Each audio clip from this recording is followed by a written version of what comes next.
അവർക്ക് പറഞ്ഞു ഹല്ലേലൂയ. ജഡിക പ്രവണതകൾക്കനുസരിച്ച് ജീവിക്കുന്നവർക്ക് ദൈവത്തെ പ്രസാദിപ്പിക്കുക സാധ്യമല്ല.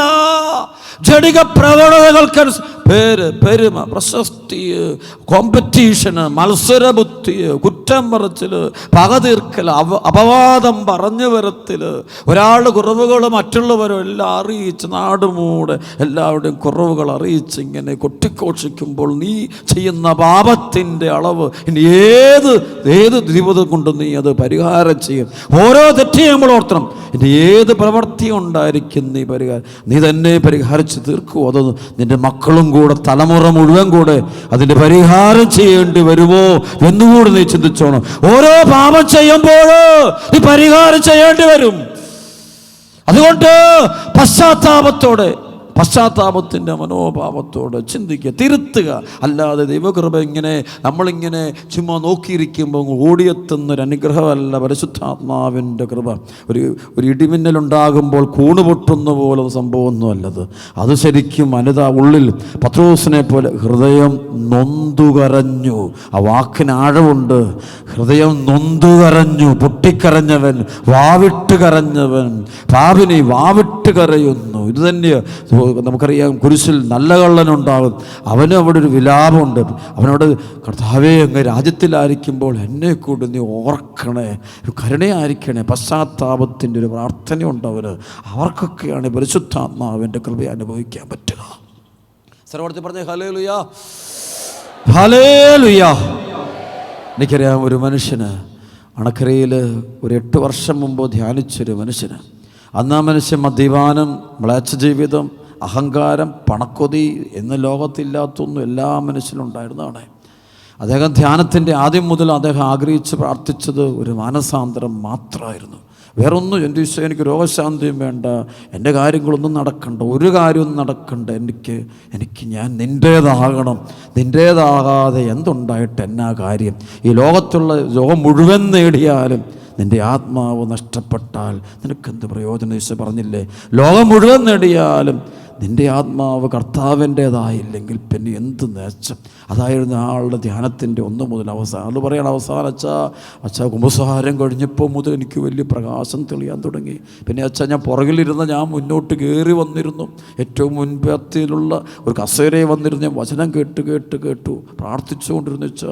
അവസാനം തലയൊക്കെ വെച്ചപ്പോൾ എനിക്ക് അഭിഷേകം കൊണ്ട് എനിക്ക് നിൽക്കാൻ പറ്റാതെ താഴെ വീണുപോയി. പരിശുദ്ധാത്മാവെന്നെ നിറഞ്ഞ ഞാൻ അത് കഴിഞ്ഞിട്ട് ഇപ്പോൾ 7 വർഷം കഴിഞ്ഞു. ഇന്ന് ആ വ്യക്തി ഒരു പുണ്യവാനെ പോലെ ജീവിക്കുന്ന, വിശുദ്ധമായ ജീവൻ നയിക്കുന്ന, കുടുംബത്തിനും മക്കൾക്കും നാട്ടുകാർക്കും സഭയ്ക്കും അനുഗ്രഹത്തിൻ്റെ മകനായിട്ട് ജീവിക്കാതെ വലിയൊരു ഭാഗ്യപ്പെട്ട ജീവിതമായിട്ട് മാറി. എനിക്ക് വേണ്ടി എന്നും ജപമാല ചൊല്ലി പ്രാർത്ഥിക്കുന്ന മനുഷ്യൻ. അച്ഛനെ ദൈവമേ ആയുസ് കൊടുക്കണമെന്നും ലോകം മുഴുവൻ സുവിശേഷം കൊടുത്ത് അനേക മക്കളെ മാനസാന്തരപ്പെടുത്താനുള്ള കൃപ കൊടുക്കണമെന്നും പറഞ്ഞുകൊണ്ട് എനിക്ക് വേണ്ടി ചങ്കുകൂട്ടി പ്രാർത്ഥിക്കുന്ന ഒരു മനുഷ്യനാണ് ഇന്ന് ആ മനുഷ്യൻ പറഞ്ഞ് ഞാൻ ആഴ്ചയിൽ 1 കുമ്പസാരിക്കാറുണ്ട്. കുടുംബത്തിൽ സമാധാനം, എല്ലാവർക്കും സമാധാനം. കൃപയുടെ മനുഷ്യനെ അതാണ് സംഭവിക്കേണ്ടത്. മാനസാന്തരം നീ ക്രിസ്തുവിൻ്റെതായി തീരുക. സർവ്വത്തിൽ പറഞ്ഞ ഹല്ലേലൂയ. 1 പത്രോസ് 1:15 നിങ്ങളെ വിളിച്ചവൻ പരിശുദ്ധനായിരിക്കുന്നത് പോലെ നിങ്ങളും പരിശുദ്ധനായിരിക്കുവിൻ. ഒത്തിരി പേര് വചനമൊക്കെ പഠിക്കുന്നവരൊക്കെയാണ്, നല്ലതാണ്. വചനം വായിച്ചിട്ടുള്ളിലൊരു കണ്ണുനീരുണ്ടാകുന്നില്ലെങ്കിൽ ആ വചനം നീ വായിച്ചത് വെറുതെ പഠിക്കാനും പഠിപ്പിക്കാനോ അല്ലാതെ നിനക്ക് വേണ്ടി പഠിച്ചതുമല്ല. പഠിക്കാനും പഠിപ്പിക്കാനും എന്തോ അറിവ് കിട്ടാൻ വേണ്ടി, പക്ഷെ അതല്ലായിരുന്നു വേണ്ടത്. അത് നിന്നെ രൂപാന്തരപ്പെടുത്താനാണ് ആ വചനം ഉപയോഗിക്കേണ്ടത്. ഓരോ വചനവും ദൈവം തരുന്നത് നിന്നെ രൂപാന്തരപ്പെടുത്താനാണ്. നിൻ്റെ ഒരു രൂപാന്തരം തരണം, ഒരു കൺവേർഷന് വേണ്ടിയാണ്, മാനസാന്തരം ഈശോയിലേക്ക് വരാൻ വേണ്ടിയാണ്.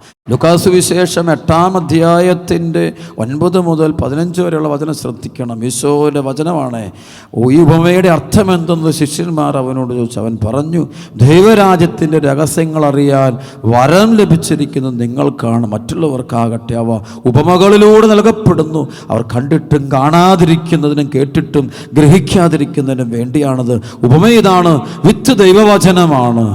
ചിലർ വചനം ശ്രവിച്ചെങ്കിൽ അവർ വിശ്വസിക്കുകയോ രക്ഷപ്പെടുകയോ ചെയ്യാതിരിക്കാൻ വേണ്ടി പിശാച് വന്ന് അവരുടെ ഹൃദയങ്ങളിൽ നിന്ന് വചനം എടുത്തു കളയും. അതാണ് പശ്ചാത്താപമില്ല. വചനം കേട്ടിട്ട് മാനസാന്തരം പശ്ചാത്താപം ഇല്ലാത്തവൻ്റെ ഹൃദയത്തെക്കുറിച്ചാണ് അവിടെ പറയുന്നത്. 2, ഇവരാണ് വഴിയരികിൽ വീണ വിത്ത്. ഇഷ്ടം പോലെ കേൾക്കുന്ന വചനം ഇഷ്ടം പോലെ കേൾക്കും, പക്ഷേ ഒന്നും അവർ സ്വീകരിക്കില്ല. ഒരുപാട് ധ്യാനങ്ങളും കൺവെൻഷനുകളും കൂടും, ഒറ്റ വചനം പോലും അവർ കേൾക്കില്ല. ആ വചനമാകുന്ന വിത്തുകൾ പക്ഷികൾ കൊത്തിപ്പെറുക്കിക്കൊണ്ടു പോവുകയാണെന്ന് പറയുന്നത്. അവർ കേൾക്കില്ല. സ്ഥലപ്പെടുത്തി പറഞ്ഞേ ഹല്ലേലൂയാ. ചിലപ്പോഴൊക്കെ നമ്മളൊക്കെ ഞാൻ ധ്യാനിക്കുന്നൊക്കെ ഞാൻ പറയും ഒറ്റ ശുശ്രൂഷ കേൾക്കുന്നവർ, അതാണ് എല്ലാ വചനവും കാണപ്പെടും, പക്ഷേ ഒന്നും സ്വീകരിക്കുന്നില്ല. അതുകൊണ്ടാണ് പക്ഷി കൊത്തിക്കൊണ്ടുപോകാൻ കാരണം വേര് പിടിച്ചിട്ടില്ല. അതുകൊണ്ട് പക്ഷി കൊത്തി അവൻ്റെ ഉള്ളിൽ വഴിയരികിലിരിക്കുന്ന വിത്താണത്. പശ്ചാത്താപമില്ലവന്. ശ്രവണത്തിൽ പറഞ്ഞേ ഹല്ലേലൂയാ. 2, പാറയിൽ വീണത് വചനം കേൾക്കുമ്പോൾ സന്തോഷത്തോടെ അത് സ്വീകരിക്കുന്നു, എങ്കിലും അവർക്ക് വേരുകളില്ല. വേരയ്ക്കുള്ളൂ പാറമേലാണ്. അത് കാപട്യത്തിൻ്റെ അരൂപിയാണ്. പാറമേൽ ചില മണ്ണുണ്ട്, പുറമേ നോക്കിയാൽ മണ്ണിൻ്റെ അംശമുണ്ട്, പക്ഷേ അതിനകത്തോട്ട് വേരിന് ഇറങ്ങാൻ പറ്റില്ല. കാരണം വലിയ പാറയിരിക്കുക. ചില ബന്ധങ്ങളാണ് ഉപേക്ഷിക്കാൻ തയ്യാറല്ല. ചില സുഖങ്ങളുണ്ട് ഉപേക്ഷിക്കാൻ തയ്യാറല്ല. മൊബൈൽ ഫോൺ അഡിക്ഷനാണ് ഉപേക്ഷിക്കാൻ തയ്യാറല്ല. സീരിയലിന് അഡിക്ഷനാണ് അതിന് ഉപേക്ഷിക്കാൻ തയ്യാറല്ല. പണക്കൊതിയാണ് ഉപേക്ഷിക്കാൻ തയ്യാറല്ലത്. കള്ളത്തരത്തിലുള്ള ബിസിനസ് ഉണ്ട് ഉപേക്ഷിക്കാൻ തയ്യാറല്ല. മദ്യപാനം, കഞ്ചാവ്, മയക്കുമരുന്ന്, അതുമായിട്ടുള്ള ബന്ധം, അങ്ങനെ പാറയാണ് ഇരിക്കുക. ചില വിഗ്രഹ ആരാധനയുണ്ട്, മന്ത്രവാദിയുടെ കൂടോത്രവാദിയും ജ്യോത്സ്യന്മാരുമായിട്ടുള്ള ബന്ധങ്ങളുണ്ട്, അത് ഉപേക്ഷിക്കാൻ തയ്യാറ്. അങ്ങനെയുള്ളവരിൽ നിന്ന് ഈ വചനം വേര് പിടിക്കില്ല. കൃപയുടെ വേര് പിടിക്കില്ല. അവിടെ വേറെ വേഷം കെട്ടാം, പക്ഷേ അവിടെ വേര് പിടിക്കില്ല. സർവ്വത്തെ പറഞ്ഞേ ഹല്ലേലൂയാ.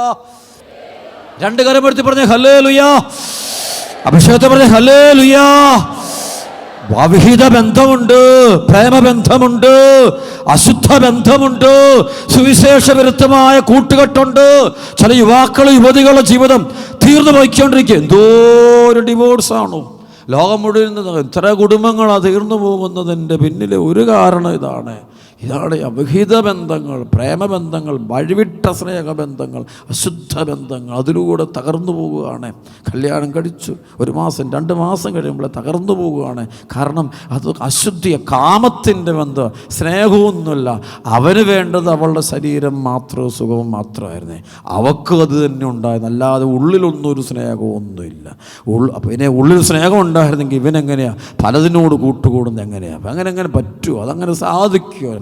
അവക്കങ്ങനെ ഉള്ളിൽ വേണ്ട സ്നേഹം ഉണ്ടെങ്കിൽ വേറെ കാണുന്നവൻ്റെ വഴിപോക്കൻ്റെ ഒക്കെ പുറകെ പോവുക.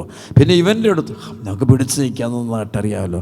ആരുടെ കണ്ണിൽ പൊടിയിടാനും നന്നായിട്ട്, ഭർത്താവിൻ്റെ കണ്ണിലോ ഭാര്യയുടെ കണ്ണിലോ പൊടിയിട്ട് പഠിച്ചത് കൊണ്ട് അവിടെ ഒന്നും പിടിക്കപ്പെടാത്തതുകൊണ്ട് എല്ലാവരുടെയും വിചാരം ദൈവമൊന്നും കാണുന്നില്ല, ദൈവമൊന്നും പിടിക്കുന്നില്ലെന്നാണ് എല്ലാവരുടെയും വിചാരം. പക്ഷേ എൻ്റെ ജീവിതത്തെ അനുഭവം കൊണ്ട് പറഞ്ഞത് പഠിച്ചത് കാര്യം, ദൈവം എല്ലാം അറിയുന്നുണ്ട്. മാനസാന്തരപ്പെടാതെ പാപത്തെ കെട്ടിപ്പിടിച്ചിരിക്കുന്നവരെല്ലാം വീണുപോകും, തകർന്നു പോകുമെന്നാണ് ദൈവവചനം പറയുന്നത്. അതുകൊണ്ട് പശ്ചാത്താപത്തിൻ്റെ കണ്ണുനീരൊഴുകണം ദൈവമക്കളെ. പക്ഷേ അത് സംഭവിക്കണമെങ്കിൽ പശ്ചാത്താപത്തിൻ്റെ കണ്ണുനീരൊഴുകണം. അമ്മയപ്പൻ്റെ മുമ്പിൽ അനുദപിക്കേണ്ടി വരും, അപ്പൻ അമ്മയുടെ മുമ്പിൽ എളിമപ്പെടണം. ദൈവത്തിൻ്റെ മുഖം നോക്കിക്കൊണ്ടോ നമ്മൾ മാനസാന്തരപ്പെടുന്നു, വേറെ ആരും നോക്കിക്കൊണ്ടല്ല. ആരെ നോക്കിയാലും മാനസാന്തരപ്പെടാൻ പറ്റില്ല. നമ്മൾ ദ്രോഹിച്ചവരുടെ മുഖത്ത് നോക്കിയാൽ മാനസാന്തരപ്പെടാൻ പറ്റില്ല. നമ്മെ നശിപ്പിച്ചവരുടെ മുമ്പ് നോക്കിയാൽ അത് നടക്കുന്ന കാര്യം. പക്ഷെ തമ്പുരാൻ്റെ മുഖം, ക്രൂശിതൻ്റെ തിരുമുഖത്തിലേക്ക്, തിരുമുറിപ്പാടുകളിലേക്ക്, മുൾക്കിരീടമണിഞ്ഞ ആ തിരുമുഖത്തേക്ക് നീ നോക്കണം. അവൻ്റെ കണ്ണുകളിലേക്ക് നോക്കണം, അവൻ്റെ അധരങ്ങളിലേക്ക്, അവൻ്റെ കൈകാലുകളുടെ മുറിവ് നിനക്ക് വേണ്ടി അവനെടുത്ത സഹനങ്ങളുടെ മുഖത്തേക്ക് നോക്കിയിട്ടാണ് നീ മാനസാന്തരപ്പെടണോ വേണ്ടോ എന്ന് തീരുമാനിക്കേണ്ടത്. അത് ആ മുഖമാണ് നിന്നെ ഈ ജീവിത പങ്കാളിയുടെ മുമ്പിൽ, മക്കളുടെ മുമ്പിൽ രമ്യപ്പെടാൻ, എളിമപ്പെടാൻ, വിട്ടുകൊടുക്കാൻ, വിട്ടുവീഴ്ചയ്ക്ക് തയ്യാറാകാൻ, ക്ഷമിക്കാൻ, ക്ഷമ ചോദിക്കാൻ നിനക്ക് ശക്തി തരുന്നത്. അല്ലാതെ നാട്ടുകാരല്ല നിനക്ക് ശക്തി തരുന്നത്, ആളുകളല്ല ശക്തി തരുന്നത്. ആ ക്രൂശിതനാണ് നിനക്ക് ശക്തി. ഉദ്ധിതനായ ഈശോ മിശിഹായുടെ തിരുമുറിപ്പാടുകളാണ് നിനക്ക് മനസ്താപത്തിലേക്ക്, മാനസാന്തരത്തിനുള്ള ധൈര്യവും ശക്തിയും കൃപയും തരുന്നത്. സർവ്വത്തിൽ പറഞ്ഞേ ഹല്ലേലൂയാ. അവൻ കുരിശിൽ കടന്നുകൊണ്ട് പിതാവേ ഇവർ ചെയ്യുന്നെന്ന് ഇവർ അറിയുന്നില്ലെന്ന് ഇവരോട് ക്ഷമിക്കണമേ അവൻ പ്രാർത്ഥിച്ചു. അവനെയാണ് അവനെയാണ് ഫോളോ മീ, എന്നെ അനുഗമിക്കുക, എന്നെ അനുഗമിക്കുക. അല്ലാതെ വേറെ ആരെയും നോക്കി മാനസാന്തരപ്പെടാൻ പറ്റത്തില്ല. മറ്റുള്ളവരുടെ പ്രവൃത്തികളും പരസ്യ ജീവിതങ്ങളൊന്നും അറിഞ്ഞുകൊണ്ടൊന്നും നമുക്ക് ക്ഷമിക്കാൻ പറ്റില്ല, ഒരിക്കലും ക്ഷമിക്കാം. പക്ഷേ ഈശോയുടെ തിരുമുഖത്തേക്ക് നോക്കിയിട്ട് ഈശോയെ പ്രതി ഞാൻ എല്ലാം ക്ഷമിക്കുന്നു, ഈശോയെ പ്രതി ഞാൻ എല്ലാം കൊടുക്കുന്നു, ഈശോയെ പ്രതി ഞാൻ സഹിക്കുന്നു, ഈശോയെ പ്രതി ഞാൻ മരിക്കുന്നു, ഈശോയെ പ്രതി ഞാൻ ജീവിക്കുന്നു, ഈശോയെ പ്രതി എല്ലാം വിട്ടുകൊടുക്കുന്നു, ഈശോയെ പ്രതി ഞാൻ പുതിയൊരാളാവും. എല്ലാം ഈശോയെ പ്രതി, എൻ്റെ ഈശോയെ പ്രതി, ഈശോയ്ക്ക് വേണ്ടി മാത്രം. Hallelujah, hallelujah. കുമ്പസാരം എന്ന കൂദാശ അത് ഈശോയെ പ്രതിയാണ്. എൻ്റെ ആത്മരക്ഷയ്ക്ക് വേണ്ടി കുരിശിൽ രക്തം ചിന്തി മരിച്ചവനോടുള്ള എൻ്റെ സ്നേഹമാണ് കുമ്പസാരക്കൊട്ടിൽ എൻ്റെ കണ്ണുനീരിൻ്റെ അളവ് തീരുമാനിക്കുന്നത്. കണ്ണുനീര് കൂടുതൽ ഒഴുകുന്നതിൻ്റെ കാരണം അവനെ ഞാൻ അത്രമാത്രം സ്നേഹിക്കുന്നു എന്നതാണ് അതിൻ്റെ അർത്ഥം. അത് ഒഴുകാൻ. അതാണ് പത്രോസിനോട് യേശു ചോദിച്ചു, യോനാട് പുത്രനായ ശിമയോനെ നിന്നെ സ്നേഹിക്കും. മൂന്നാം വട്ടം അവൻ വാവിട്ട് കരഞ്ഞുകൊണ്ട്, കർത്താവേ നീ എല്ലാം അറിയുന്നു. അവൻ കരയണം, കരഞ്ഞിട്ടില്ല. ആദ്യം 2 പ്രാവശ്യം സ്നേഹിക്കുന്നു എന്ന് പറയുമ്പോൾ അവൻ കരയുന്നില്ല, അവൻ അനുതാപത്തിനൊരു കണ്ണുനീർ സ്നേഹിക്കുന്നു. പക്ഷെ ഉള്ളിൽ നിന്ന് വന്നില്ല. മൂന്നാമതാണ് ഉള്ളിൽ നിന്ന് വന്ന് പൊട്ടിപ്പോയവനെ കരഞ്ഞു പറയുക, I love you Jesus with all, I love you Jesus. നിനക്കെല്ലാം അറിയാമല്ലോ. കരയുന്നത് ഉള്ളിൽ നിന്ന് വരണേ. ആ ഉള്ളിൽ നിന്നുള്ള ഒരു കുമ്പസാരം ഉണ്ടാകണം. ഹൃദയത്തിൽ നിന്നുണ്ടാകുന്ന കുമ്പസാരം, ഹൃദയത്തിൽ നിന്നുള്ള കണ്ണുനീര്.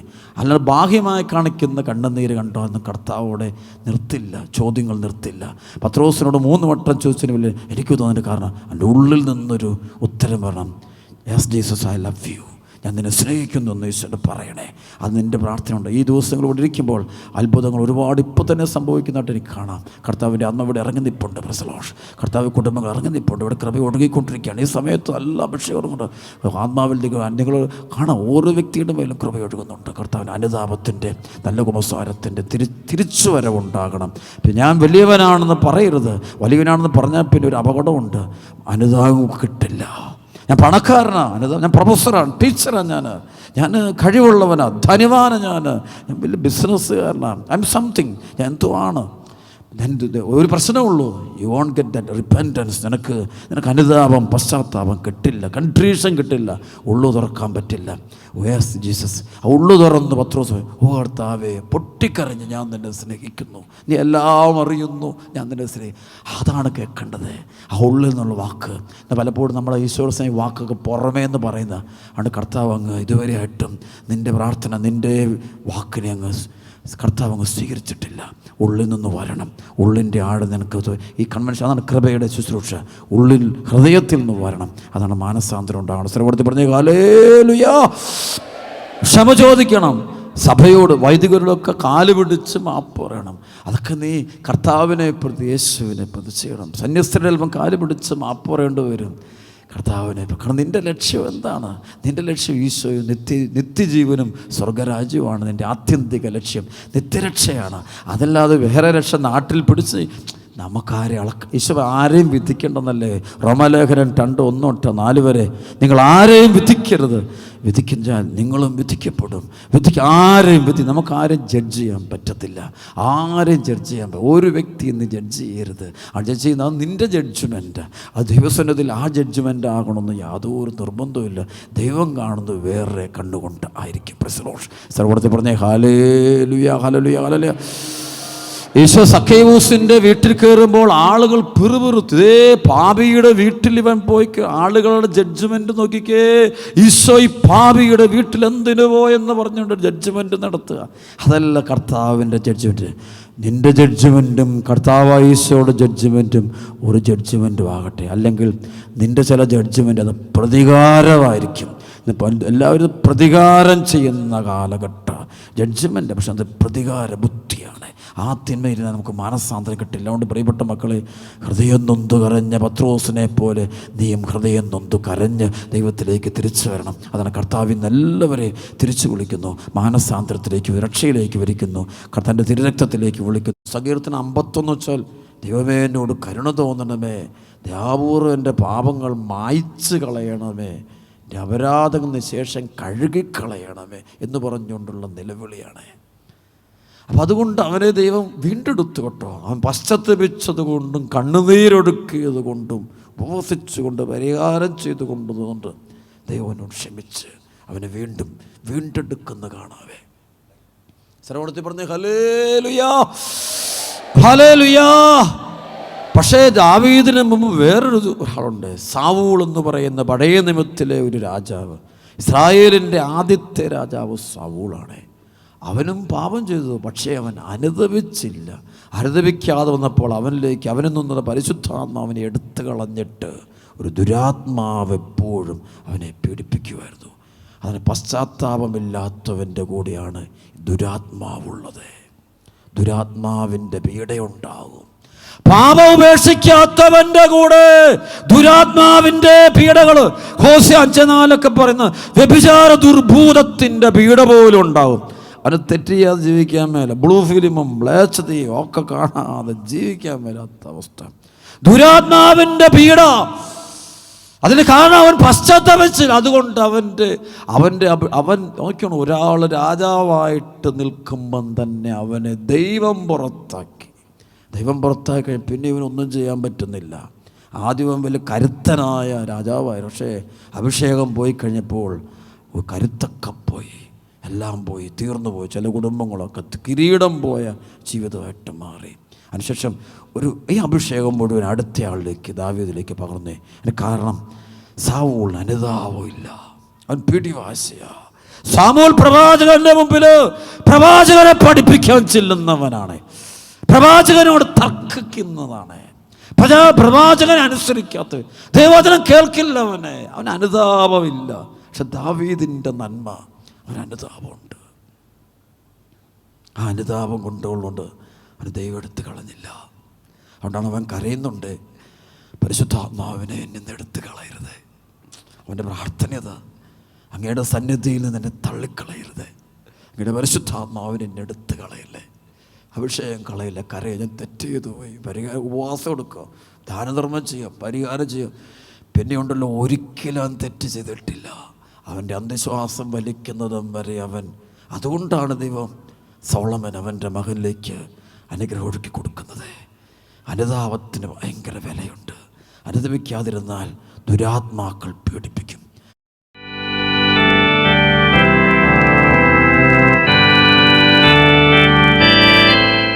കർത്താവ് ഈശോയുടെ നാമത്തിൽ ഞാൻ കൽപ്പിക്കുന്നു, തിരുസഭയിലൂടെ എനിക്ക് ലഭിച്ച പൗരോഹിത്യത്തിൻ്റെ കൃപയും അധികാരവും ഉപയോഗിച്ചുകൊണ്ട്, അപ്പസ്തോലന്മാരുടെ അഭിഷേകത്തോട് ഐക്യപ്പെട്ടുകൊണ്ട്, തിരുസഭയോട് ഐക്യപ്പെട്ടു നിന്നുകൊണ്ട്, തിരുസഭ എല്ലാ മെത്രാന്മാരുടെയും ശ്ലൈകിക അധികാരത്തോട് പ്രത്യേകമായുധം ഐക്യപ്പെട്ടു നിന്നുകൊണ്ട്, ഈ ദേശത്തുള്ള എല്ലാ മെത്രാന്മാരുടെയും ശ്ലൈകിക അധികാരത്തോട് അപ്പസ്തോലിക കൃപയോട് ഐക്യപ്പെട്ടു നിന്നുകൊണ്ട് ഞാൻ കൽപ്പിക്കുന്നു. കർത്താവായ യേശുവോടെ നാമത്തിൽ ഞാൻ ആജ്ഞാപിക്കുന്നു, ഈ സ്ഥലത്തിൻ്റെ മേൽ, ഈ മക്കളുടെ മേൽ, കുടുംബങ്ങളുടെ മേൽ രഹസ്യമായും പരസ്യമായും ദൃശ്യമായും അദൃശ്യമായും പ്രവർത്തിക്കുന്ന എല്ലാ അന്ധകാര ആത്മാക്കളെയും ദുഷ്ടവിശ്വാസികളെയും, ആ പുരാതന സർപ്പത്തെ 33:1-3 ആത്മാക്കളെ, 34:4-7 വരെയുള്ള വചനത്തിൽ ആത്മാക്കളെ, വെറുപ്പിന് കായേൻ്റെ രൂപികളെ, ഹോശേയ 5:5 അശുദ്ധാത്മാക്കളെ, ഈശോമിശിഹായുടെ നാമത്തിൽ അപ്പസ്തോല പ്രവർത്തനം 16, 17, 18, 19 വചനം കൊണ്ട്, 1 Corinthians 3:8 വചനം കൊണ്ട്, 19:34 വചനം കൊണ്ട് ബന്ധിക്കുന്നു. ബന്ധിച്ച് Luka 8:31 ബഹിഷ്കരിക്കുന്ന സ്ഥലത്തിൽ യേശുനാമത്തിൽ ഇറങ്ങിപ്പോൻ ആജ്ഞാപിക്കുന്നു. ഈ ദേശത്തുള്ള മക്കളുടെ ശരീരത്തിൽ രോഗങ്ങൾ, രോഗപീഠകൾ, തകർച്ചകൾ, കുടുംബ പ്രശ്നങ്ങൾ, മാനസിക പ്രശ്നങ്ങൾ, സാമ്പത്തിക തകർച്ചകൾ, ജോലി തകർച്ചകൾ, വിവാഹ തകർച്ചകൾ, കടബാധ്യതകൾ, കുടുംബ പ്രശ്നങ്ങൾ, പൈശാചിക മേഖല, അങ്ങനെയുള്ള ബന്ധനങ്ങൾ, രോഗങ്ങൾ, മാരക രോഗം, മാറാരോഗങ്ങൾ, പൈശാചിക പിടിയിൽക്കുള്ള രോഗങ്ങളാൽ വലയുന്ന മക്കൾ ആരെല്ലാം ഇപ്പോൾ ഈ കൂട്ടായ്മയിലും ഈ ശുശ്രൂഷയിലും ലോകത്ത് എവിടെയെല്ലാം ഇരുന്നുകൊണ്ട് കൂടുന്നുണ്ടോ, ആരെല്ലാം ഈശ്വരൻ വിശ്വസിക്കുന്നുണ്ടോ, സംശയമില്ലാത്ത മക്കൾ ആരെല്ലാം ഉണ്ടോ, ആ മക്കളുടെ മേൽ കുടുംബങ്ങളുള്ള ദുഷ്ടവിശ്വാസങ്ങളെ, രോഗപീഠകളെ, പാപപീഠകളെ ഈ പരിശുദ്ധ കുർബാനയിൽ എഴുന്നള്ളിരിക്കുന്ന കർത്താവായ യേശു ക്രിസ്തുവിന്റെ പരിശുദ്ധ നാമത്തിന് ബന്ധിക്കുന്നു. ബന്ധിച്ച് Luka 8:31 ബഹിഷ്കരിക്കുന്നു. ഈ ദേശത്തുള്ള മക്കൾ ആരെല്ലാം സഭയ്ക്ക് വിരുദ്ധരായ മക്കളുണ്ടോ, വിശ്വാസമില്ലാത്ത മക്കള്, സത്യസഭയോട് സത്യവിശ്വാസത്തിനും അകന്നു കഴിയുന്ന മക്കള്, പാപകരമായ ബന്ധങ്ങളിൽ പെട്ടിരിക്കുന്ന മക്കള്, വ്യഭിചാരത്തിന് സ്വർഗ്ഗരതികളെ ദുർഭൂതങ്ങളെ തൃപ്തിപ്പെടുത്തിക്കൊണ്ടുള്ള ജീവിതം നയിക്കുന്ന മക്കൾ ആരെല്ലാം ഉണ്ടോ, മദ്യത്തിൻ്റെ പുകവലിയുടെ മയക്കുമരുന്നിൻ്റെയും ആ ജീവിതത്തോട് ബന്ധപ്പെട്ട് ജീവിക്കുന്ന മക്കൾ, അവിഹിത ബന്ധങ്ങൾ, പ്രേമബന്ധങ്ങൾ, സത്യസഭയുടെ വിശ്വാസത്തിന് വിരുദ്ധമായ ഫ്രണ്ട്ഷിപ്പിൽ കഴിയുന്ന മക്കൾ ആരെല്ലാം ഉണ്ടോ, അവൻ്റെ മേലും അവളുടെ മേലും പ്രവർത്തിക്കുന്ന ദുഷ്ടജന്തുക്കളെ, പൈശാചിക ആത്മാക്കളെ മൊത്തത്തോടെ കർത്താവ് യേശു ക്രിസ്തുവിൻ്റെ പരിശുദ്ധ നാമത്തിൽ ഞാൻ ബന്ധിച്ചിരിക്കുന്നു. യേശുവിനെ കാഴ്ചപ്പാട്ടിലേക്ക് ബഹിഷ്കരിക്കുന്നു. വിദേശത്തുള്ള മക്കള്, നിരാശപ്പെട്ടിരിക്കുന്ന മക്കള്, കുടുംബം തകർന്നവർ, ഒറ്റപ്പെട്ടു പോയവര്, ആരുമില്ലാത്ത മക്കള്, മനസ്സ് തകർന്ന മക്കള്, എല്ലാ തരത്തിലും ബുദ്ധിമുട്ടുകളും ക്ലേശങ്ങളും തകർച്ചകളും ദുരിതങ്ങളും അനുഭവിക്കുന്ന മക്കളുണ്ടോ, ആ മക്കളെ ദുരിതപ്പെടുത്തുന്ന തകർക്കുന്ന ദുഷ്ടപിശാചുകളെ, അശുദ്ധാത്മാക്കളെ പരിശുദ്ധ കുർബാനയിൽ ജീവനോട് എഴുന്നള്ളിരിക്കുന്ന ഉത്ഥിതനായ യേശുവിന്റെ നാമത്തിൽ ഞാൻ ബന്ധിച്ചിരിക്കുന്നു, ബഹിഷ്കരിക്കുന്നു. ഒറ്റ വിളിച്ചോയേ.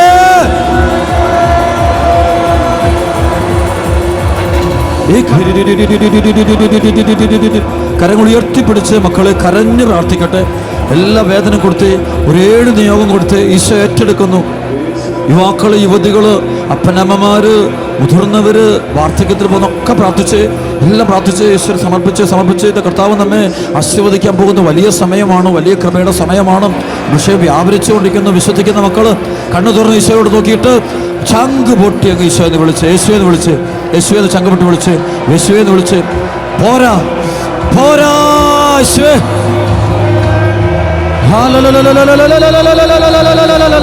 അഭിഷേക പെരുമഴ, കൃപയുടെ അഭിഷേകം,